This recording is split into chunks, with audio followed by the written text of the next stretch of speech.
¿Cómo están? Bienvenidos a Última Mirada. Tenemos hoy día nada más y nada menos que al ex intendente de la región metropolitana, Marcelo Trivelli. Mucho tiempo que no nos veíamos, Marcelo. Sí, por harto tiempo. Hola, Fernando. Pero tú has empezado a hacer noticia de nuevo, entre otras cosas porque hay un montón de gente que dice que te quiere candidatear para presidente, ¿es verdad? Eso dicen, sí. Pero yo estoy en lo mismo de siempre, digamos, trabajando por poner temas nuevos y por correr la barrera más allá.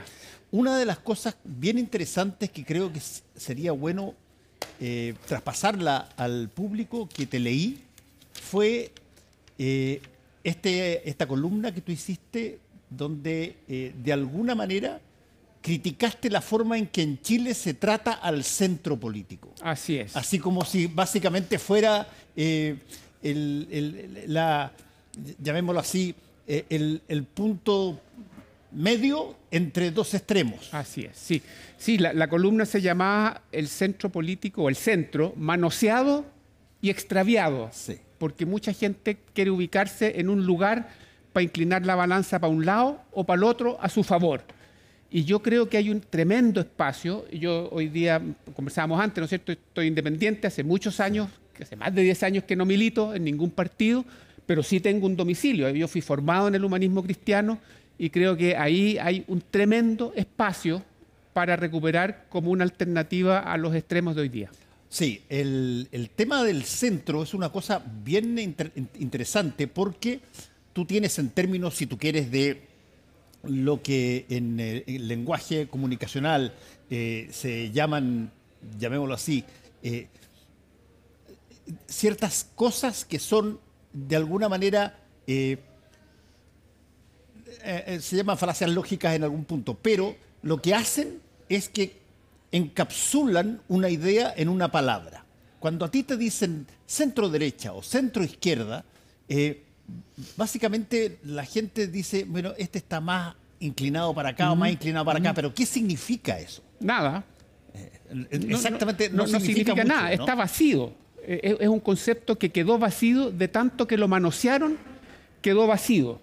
Y volviendo a mis orígenes y en mi formación, si tú me preguntas qué es lo que me inspira a mí, es la doctrina social y ambiental, que por estos días la hemos vuelto a escuchar con la muerte del Papa Francisco, que en Chile está absolutamente invisibilizado, y con un nuevo Papa que se llama León XIV, que recoge 100 años de tradición de estar ni en un extremo ni en el otro extremo. Pero no significa jugar al balance o al equilibrio.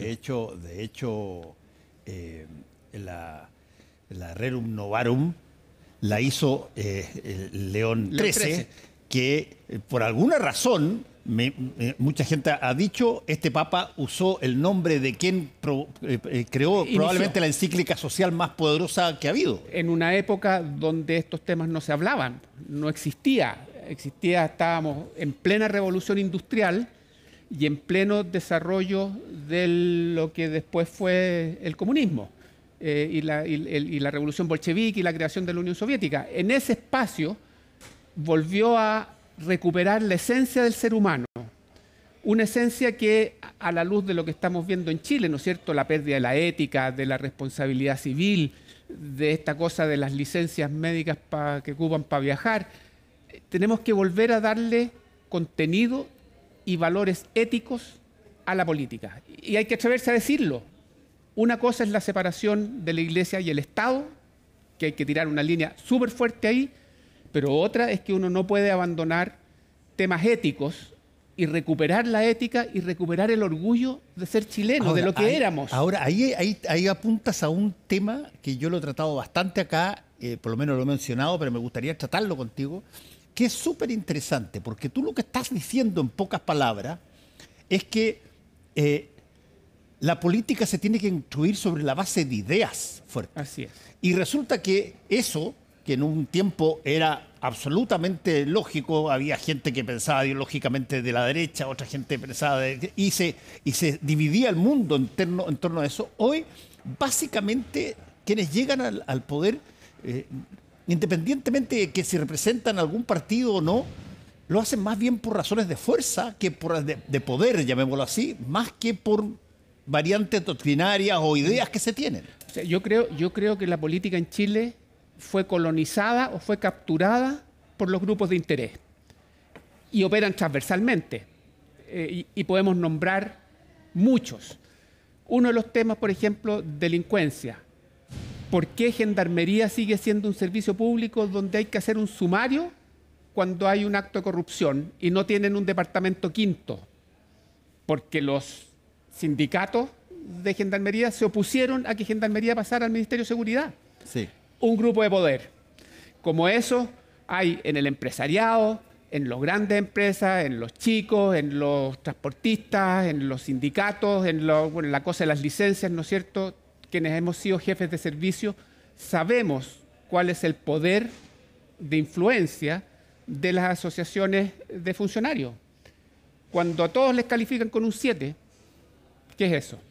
Cuando ya tú dices tirar licencia médica, Sí. todos entendemos qué es lo que es tirar licencia médica, y hasta que la Contralora no se hizo cargo y lo puso 25.000 que viajaron con licencia médica, todos miraban para el lado.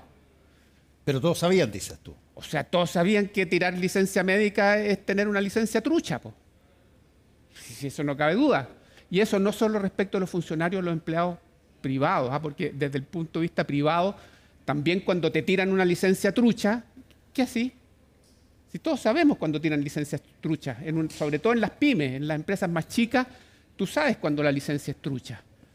Porque todos nos conocemos en una organización más chica. Ok, pero ahí tú dices una frase que es interesante. Dice, todos lo sabemos, todos lo conocemos. Si todos lo sabemos y todos lo conocemos, el poder de silencio general Sí. para que esto no se sepa mucho tiempo antes es tremendo. Y eso le da digamos, un grado de complicidad a un montón de gente. Sí, por supuesto. Y probablemente uno está incluido en eso también, de que hay que administrar un servicio público, en el caso mío la Intendencia, hay que romper con algunos, pero no se puede romper con todo. Yo llamé a concurso público, ¿te acuerdas? Hace muchos años atrás, antes que existiera la alta dirección pública y todo eso, y me eché encima a todo el mundo político porque yo sabía que la gente que te recomendaban no era la mejor calificada para el puesto. Y por eso lo hice. Pero uno no puede agarrarse a andar peleando con todo el mundo. Por eso que en esta, no sé si es cruzada, movimiento, entusiasmo, es volver a poner el tema ético y de algunos valores arriba de la mesa. Ahora, y ponerlos arriba de la mesa, pero también enfrentarlos. O sea, te pongo el caso. Tú me decías ya antes, oye, andáis chascón con el pelo parado. Vengo de sacarme los puntos porque me hicieron una cirugía en el cuero cabelludo. Porque me dijeron, yo me atiendo en el sector privado, porque me dijeron que si yo tenía dinero y era metódico y me controlaba cada 4 o 6 meses, nunca me iba a morir de cáncer a la piel. No pueden decir eso el 80% de los chilenos que se atienden en el sector público, porque solo uno de cada 4 dermatólogos trabaja en el sector público. Los otros trabajan solo en el sector privado. ¿Y quién tiene el control de eso? La sociedad médica que fabrica o que capacita o que instruye dermatólogos. Lo mismo pasa con los oftalmólogos. Entonces, son carteles que son grupos de interés que hay que enfrentarlo, hay que tener capacidad para enfrentarlo. Tú regulan los ingresos, digamos. Regulan los ingresos, benefician al sector privado, en desmedro del sector público de un país que está organizado para educarlos en medicina, o en ingeniería, o en arquitectura, o en pedagogía, o en lo que sea. ¿Y Sí. cuál es la solución de eso? Yo creo que es atreverse a enfrentarlos y a conversarlos. O sea, yo quiero destacar hoy día la declaración del presidente de la ANEF, que fue muy duro en términos del tema de las licencias médicas. Creo que hay que reconocerlo, porque por primera vez o por muchos años la ANEF no asume una defensa corporativa. Hay que conversarlo. Y por último, hay que generar competencia. Genera competencia. Tráete más médicos de afuera. Contrata médicos cubanos que tienen el servicio médico cubano, es un servicio de exportación. Sí. Déjalos funcionar acá en Chile. negociemos, resolvamos las listas Ahora, de espera. convengamos una cosa, yo a veces he preguntado, me acuerdo, pregunté a varios presidentes de colegio médico en entrevistas de varios años, yo les dije, le hacía la misma pregunta, le decía, a ver, estamos hablando de los inmigrantes, porque siempre se hablaba del tema de los inmigrantes como un problema. Le dije, a ver, aclárenos una cosa, si mañana todos los extranjeros que están trabajando en la salud pública se fueran del país, ¿qué tanto afecta la salud pública chilena? Queda la escoba, por decirlo suave. Colapsa. Colapsa, claro. ¿Por qué? Porque además, ahí hay otro tema, pero eso ya es más político-comunicacional. Nadie se atreve a reconocerle a la comunidad de inmigrantes el aporte que han hecho a Chile. ¿Hay problemas? Por supuesto que hay problemas. ¿Han traído o han llegado también delincuentes? Por supuesto que sí. Pero el problema de los delincuentes chilenos y extranjeros no es de los inmigrantes, es de la autoridad política que no fue capaz de enfrentarlos como debió haberlos enfrentado en su minuto. Y el Tren de Aragua no existía, y esto no existía, y si vamos defendiéndolos a todos como un paquete, cuando a la gente que comete delitos hay que tratarla como delincuentes. Y para eso están las leyes. Porque otro tema es que Chile tenemos suficientes leyes y no necesitamos más leyes para hacer las cosas bien. Hay que tener decisión política para aplicar las leyes que tenemos. Vuelvo al caso de las licencias. Ahora, todos están claritos que los sumarios administrativos se demoran y se demoran y se demoran, que la justicia se demora, ¿no es cierto? Tenemos casos de corrupción a nivel municipal que están demorados por años, sí, que no se tramitan. Las leyes están, apliquemos las leyes, atrevámonos, pero no, los grupos de interés, los grupos de presión están permeados en los partidos políticos. Marcelo, en torno a la mirada que tú tienes de todo esto y la posibilidad que han mencionado varios de que eventualmente podrías llegar a ser candidato presidencial, ¿cuál sería la base de tu programa? A ver, solamente de curioso. A ver, primero, la independencia del partido, de no ser militante, no significa no tener un sustento ideológico y doctrinario respecto de esto. Eso es lo primero. Lo segundo, no ser militante es para no quedar preso de los grupos de poder. Porque ya voy a entrar, no me voy a correr con los contenidos, pero hoy día cuando uno ve la gran foto, grupo programático de XX, no voy a mencionar nombres, ahí están todos los intereses de poder representados. Todos los grupos de interés están representados ahí. Si por ahí parte a permear la política. Entonces, si tú dices, el área de salud, está el colegio médico, en todas, no, de derecha, centro, todo, ¿cierto? En energía están las empresas, los que trabajan en la empresa eléctrica. En educación está el magisterio. O sea, hoy día lo que hay es que los grupos de presión se lo han tomado por años, digamos, y yo lo viví en carne propia cuando fui generalísimo de Soledad Alvear. Los grupos programáticos. Habiéndote dicho eso, es buscar entre personas que están dispuestas, y he encontrado muchos, que saben e identifican un problema y enfrentar el grupo de poder o el grupo de interés o el grupo de presión, que es el tapón para que algo se libere. Ahora, está bien, pero para que eso se libere, tú lo dijiste muy bien, tienes que tener un apoyo ciudadano enorme. Y, bueno, la gente responde muchas veces a no necesariamente ideas, sino que a emociones. El miedo, la pérdida del trabajo, la angustia de no encontrar saber qué hacer con un hijo que sale del colegio y no tiene ni una posibilidad de entrar a la universidad. El miedo es muy movilizador. Es muy movilizador. También lo es la esperanza. Y creo que cuando uno se ancla en valores y en el bien común y no en la lista de supermercados, que como voy yo ahí en la parada, ¿no es cierto?, que me toca a mí de la bolsa del supermercado, creo que eso es muy convocante. Lo siento, lo veo.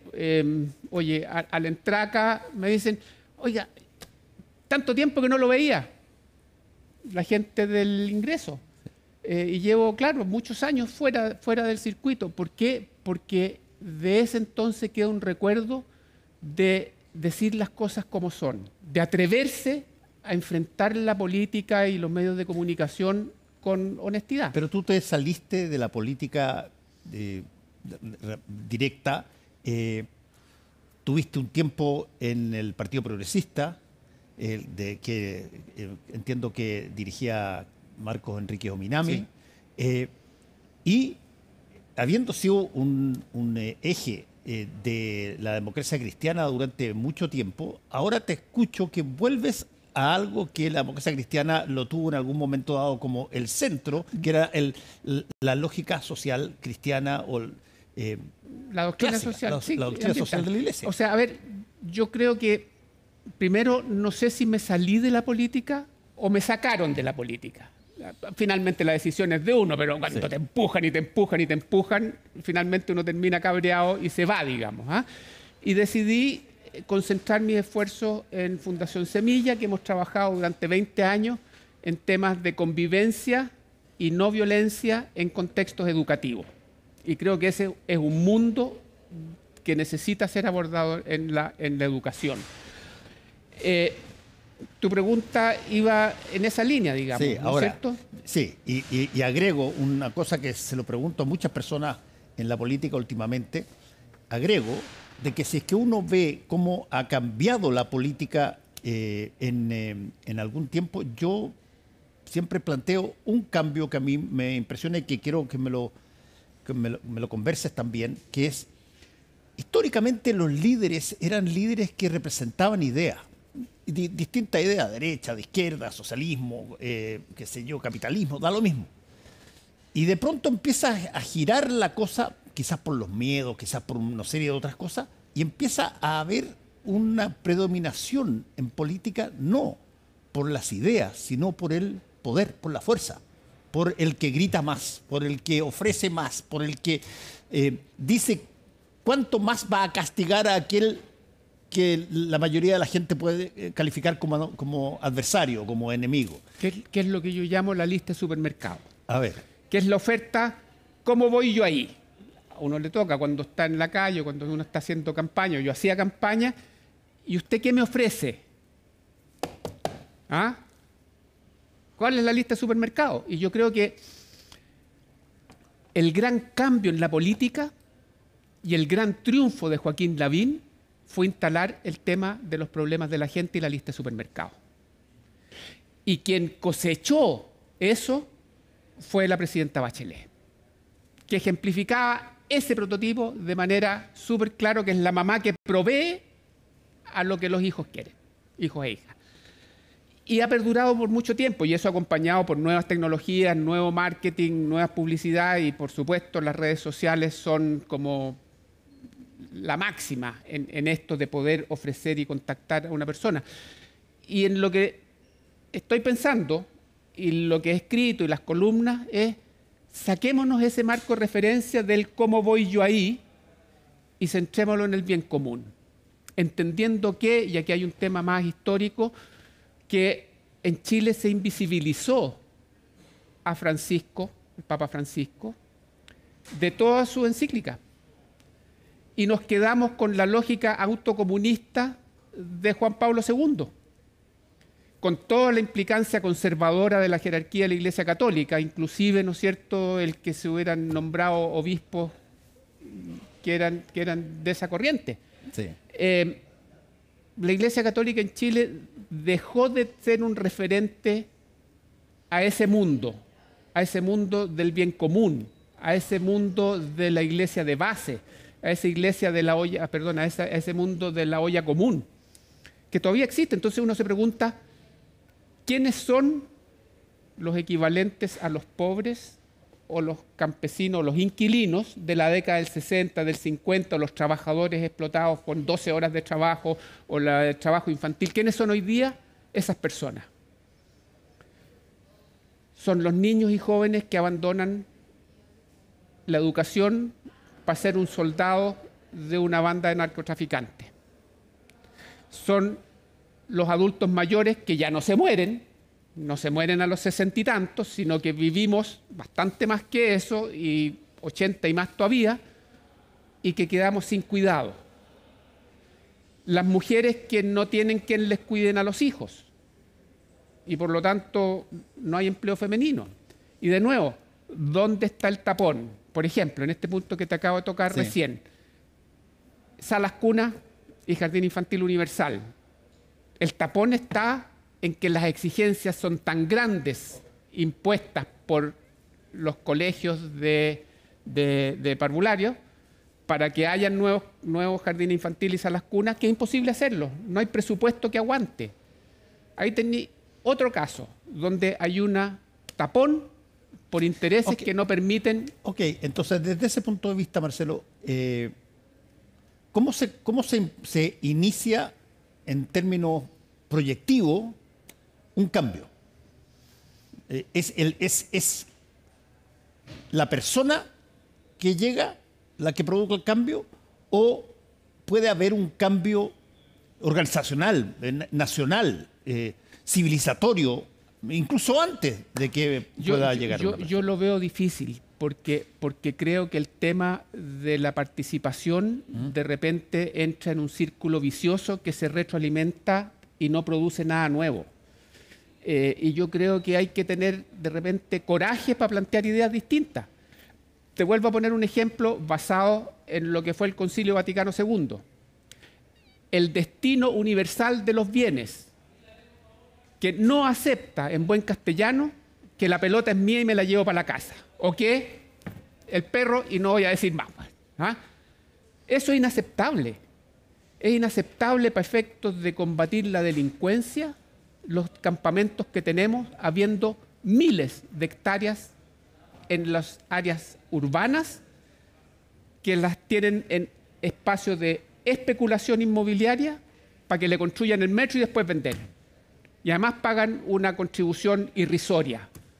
Atrevámonos a ocupar los decretos de bien social, expropiemos a un precio justo, expropiemos, llamemos al sector privado para que mediante concesiones lo hagan. O, de nuevo, grupos de presión o grupos de interés. ¿Por qué no hay créditos inmobiliarios para la clase media? ¿Quién está pensando que las AFP, que manejan miles de millones de dólares, no de pesos, de dólares, han perdido una cantidad de plata invirtiendo en acciones en Estados Unidos? ¿Por qué no invierten en letras hipotecarias? Si hoy día invertir en UEF, basta con que te paguen la UEF para que sea un tremendo negocio de inversión.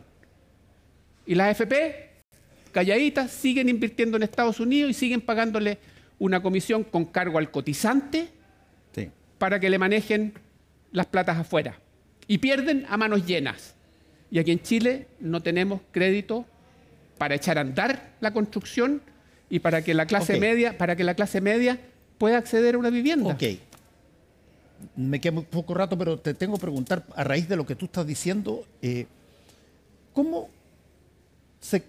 se conmueve a un país para que no se mire el ombligo todo el tiempo y vea al vecino como un competidor, sino como alguien con el que podemos hacer? Con un poco de locura. O sea, mi pregunta, ¿estáis loco? Y la Andrea, mi esposa, con quien llevo muchos años casado, me dice, ¿estáis loco? ¿Estáis hablando en serio? Estas conversaciones que estáis teniendo es más de lo mismo, me dice. Se necesita un poco de locura para estas cosas. Y además, yo ya hice mi vida. Eduqué a mis hijos, son todos universitarios, les va razonablemente bien, tengo 7 nietos, los disfruto, ¿para qué te cuento? Y estoy en esta un poco por locura y un poco porque a raíz de, y esto cuando me cayó la chaucha, bueno, muchas conversaciones, pero también por la muerte de Francisco, porque la doctrina social de la Iglesia, y ahora social y ambiental, fue siempre un nutriente que en Chile se invisibilizó durante 30 años. No existió. Y se fueron muriendo los viejos y ese espacio fue quedando huérfano. Y resulta que sí existía, po. Y está ahí. Y hay doctrina, y hay contenido, y hay el destino universal de los bienes. No te podés llevar la pelota para la casa. Oye, última pregunta. que casi cae de cajón después de escucharte mucho es, ¿cómo evalúas tú esta generación que está gobernando? A ver, Y las posibilidades que tiene de volver a hacerlo, digamos. a ver, les cayó del cielo, absolutamente del cielo. Yo creo que no estaban ni en sueños preparados para hacerlo. Y creo que dentro de todo se han manejado razonablemente bien con una estructura de los grupos de presión que ha sido implacable. No le han dejado pasar ninguna. Y en eso, y yo te quiero agregar que no solo de esta generación, sino que en general de la política, lo que uno ve es que la gente cree que el dinero y los recursos públicos son para mano larga. Y no es así. Y yo creo que en eso, afortunadamente, ha estado Mario Marcel en el Ministerio de Hacienda, que ha llevado bien el timón, digamos, ¿ah? Pero que hay en los municipios, en las cosas regionales, en los proyectos chicos, en las licencias, hay como una billetera suelta, ¿ah? Como diría la exministra del Interior, una billetera fácil. Último cortito. ¿Eres más bien de esperanza que de pesimismo o no? Ah, de esperanza, absolutamente. O sea, yo hace 30 años atrás, en la década del 90, plena crisis asiática, fui parte de un gran grupo. Yo fui un peón más de la campaña El Piensa Positivo para sacar a Chile del negativismo en que estábamos en esa época. Y eso me marcó mucho. Marcelo Trivelli, muchas gracias por haber estado con nosotros hoy día. Muchas gracias, Fernando. Y a todos ustedes, muchas gracias por su sintonía. Nos encontramos mañana. Chao.